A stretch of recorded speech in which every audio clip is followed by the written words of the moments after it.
नमस्कार, मैं हूं अभिजीत, आप हैं न्यूज़ 4 नेशन पर। बिहार में विधानसभा चुनाव है और बिहार विधानसभा चुनाव से पहले एनडीए में हलचल तेज है। एनडीए के तमाम नेताओं के साथ देखिए किस तरीके से बीजेपी का बैठक होता है, लेकिन कहा यह जाता है कि यह बैठक जो है सार्वजनिक तौर पर होती है। यानी कहा जा रहा है कि जिस तरीके से बिहार विधानसभा चुनाव को लेकर तमाम घटक दलों के द्वारा कार्यकर्ता सम्मेलन करने को लेकर होता है, लेकिन अंदर खाने सीट शेयरिंग का फॉर्मूला अभी भी तय नहीं हुआ है। लेकिन माना यह जा रहा है कि नीतीश कुमार और भाजपा के बीच सीट शेयरिंग का फॉर्मूला सब कुछ तय हो चुका है, लेकिन घटक दलों को अभी इसकी जानकारी नहीं मिली। और देखिए, इसी बीच केंद्रीय गृह मंत्री अमित शाह बिहार पहुंचते हैं और बीजेपी के तमाम बड़े नेताओं के साथ चुनावी रणनीति पर चर्चा करने बिहार पहुंचते हैं। कहा जाता है कि चुनावों का जायजा लेने अमित शाह बिहार पहुंचते हैं और उनकी अब मुलाकात बिहार के मुख्यमंत्री नीतीश कुमार से होती है। हालांकि बीते कुछ दिन पहले ही बीजेपी के राष्ट्रीय अध्यक्ष जेपी नड्डा जब बिहार पहुंचते हैं, बीजेपी के बड़े बड़े नेताओं के साथ वो बैठक करने पहुंचते हैं, तब उनकी मुलाकात बिहार के मुख्यमंत्री नीतीश कुमार से नहीं होती है। लेकिन बीजेपी के चाणक्य कहे जाने वाले गृह मंत्री अमित शाह से अब बिहार के मुख्यमंत्री नीतीश कुमार की मुलाकात हुई है। लेकिन ये मुलाकात कोई दफ्तर में नहीं हुई, सीएम आवास में नहीं हुई, बल्कि एक निजी होटल में हुई है। करीब 20 से 25 मिनट तक इस चली बैठक में कहा यह जा रहा है कि गृह मंत्री अमित शाह और नीतीश कुमार के बीच सीट शेयरिंग का फॉर्मूला जो है तय हो गया है। और ठीक नीतीश कुमार जो है अमित शाह से मुलाकात करने के बाद पार्टी दफ्तर पहुंच जाते हैं और पार्टी दफ्तर में भी 20 से 25 मिनट रहते हैं।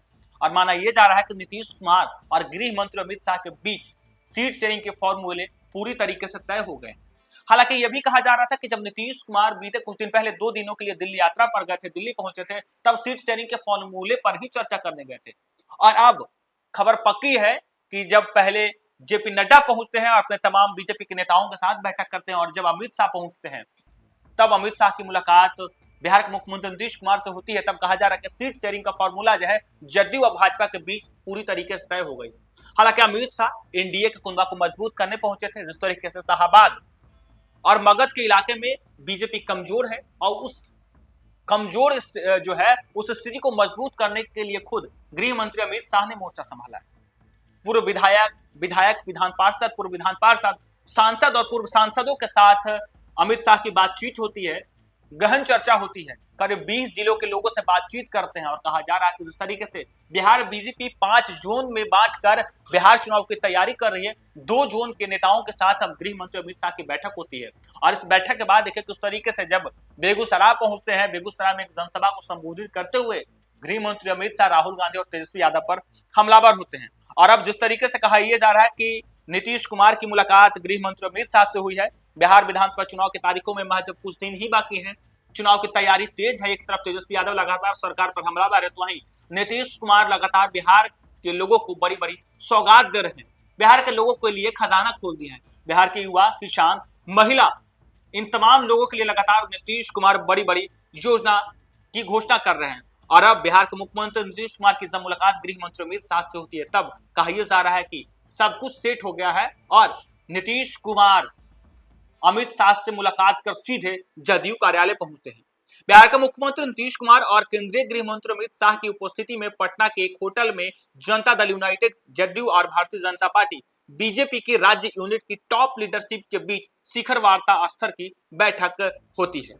गुरुवार की सुबह करीब 20 मिनट तक चली इस बैठक की बातचीत को लेकर दोनों दलों ने कुछ कहा नहीं, लेकिन यह तय माना जा रहा है कि राष्ट्रीय जनतांत्रिक गठबंधन यानी एनडीए में विधानसभा चुनाव के सीट बंटवारे पर सस्पेंस के बीच जदयू और भाजपा के बाकी दलों की सीटों के संभावित संख्या पर चर्चा हुई। 13 सितंबर को बीजेपी के राष्ट्रीय अध्यक्ष जेपी नड्डा भी कोर कमेटी की बैठक के लिए पटना आए थे, लेकिन नीतीश कुमार से बिना मिले हुए दिल्ली चले गए थे। और अब अमित शाह जब बिहार पहुंचे, डेहरी और बेगूसराय में भाजपा के 20 जिलों के नेताओं और कार्यकर्ताओं को जीत का मूल मंत्र देने 2 दिन के लिए बिहार पहुंचे थे, तब बुधवार की रात पटना आए थे। बुधवार की रात भी शाह ने बिहार बीजेपी के बड़े नेताओं के साथ अनौपचारिक रूप से बैठक की। गुरुवार सुबह अमित शाह डेहरी जाने से पहले नीतीश कुमार से मुलाकात करते हैं। पटना के मौर्या होटल पहुंचते हैं नीतीश कुमार। नीतीश के साथ जदयू के कार्यकारी जो अध्यक्ष संजय झा, मंत्री विजय चौधरी, होटल में पहले से भाजपा के बिहार प्रभारी विनोद तावड़े, उप मुख्यमंत्री सम्राट चौधरी, प्रदेश अध्यक्ष दिलीप जायसवाल, पूर्व अध्यक्ष संजय जायसवाल, प्रदेश संगठन महासचिव भीखू भाई दलसानिया भी मौजूद थे। और कहा जा रहा था कि जब बिहार बीजेपी के टॉप लीडर पहले से ही अमित शाह के साथ मौजूद थे, तब नीतीश कुमार की भी टॉप लीडर के साथ देखिए किस तरीके से अमित शाह के साथ बैठक करते हैं। नीतीश कुमार होते हैं, नीतीश कुमार के करीबी कहे जाने वाले जदयू के कार्यकारी अध्यक्ष संजय झा, विजय कुमार चौधरी मौजूद होते हैं और इस बैठक में तय होता है कि जदयू कितनी सीटों पर चुनाव लड़ेगी, भाजपा कितनी सीटों पर चुनाव लड़ेगी, चिराग पासवान को कितनी सीटें दी जाए, जीतन राम मांझी को कितनी सीटें दी जाए, राष्ट्रीय लोक मोर्चा को कितनी सीटें दी जाए। इन तमाम मुद्दों पर चर्चा होती है और कहा यह जा रहा है कि अंदर खाने जदयू भाजपा में सब कुछ सेट हो गया है, बस घटक दलों को अब समझौता करना है और घटक दलों को कितनी सीटें दी जानी है, इस पर नीतीश कुमार और अमित शाह के बीच जो है वो चर्चा हुई है। हालांकि कई मंचों से चिराग पासवान खुलकर एनडीए को आंख दिखाए हैं, 40 से 50 सीटों पर की बात करते हैं, कहते हैं कि हम 243 सीटों पर चुनाव लड़ेंगे, बिहार हमें बुला रही है, यानी बिहार से चुनाव भी चिराग पासवान लड़ सकते हैं। कई बार पोस्टर भी लगे कि बिहार चिराग पासवान को बुला रहा है, उनके जीजा भी कह चुके हैं जो कि जम्मू सांसद है अरुण भारती कि चिराग पासवान को बिहार बुला रही है। ऐसे में माना यह जा रहा है कि चिराग पासवान जो है वो सीटों को लेकर एनडीए पर दबाव बना रहे हैं।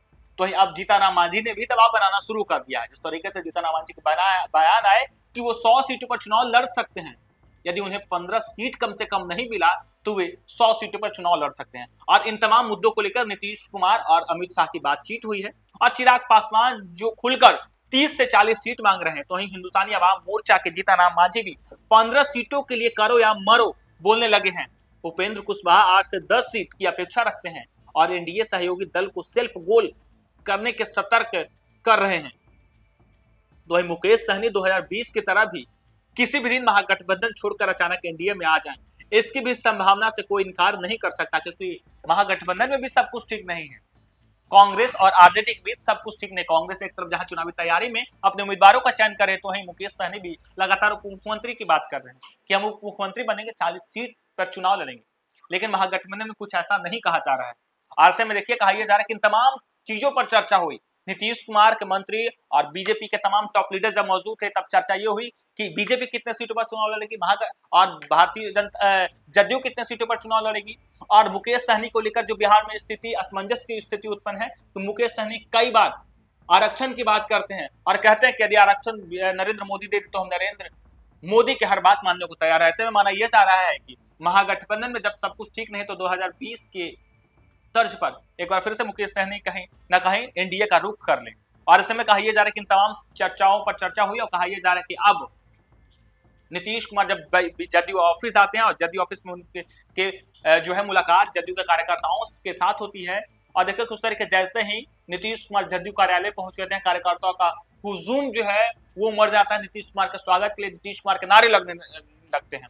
और देखिए कहा यह जा रहा है कि बिहार विधानसभा चुनाव से ठीक पहले नीतीश कुमार ने पूरी तैयारी कर ली है और अब एनडीए में सब कुछ कहा जा रहा है कि जदयू और भाजपा के बीच सब कुछ ठीक हो गया। हालांकि इस वीडियो पर आपकी क्या राय है, कमेंट बॉक्स में जरूर बताइएगा। फिलहाल के लिए इतना ही। आप देखते रहिए न्यूज़ 24।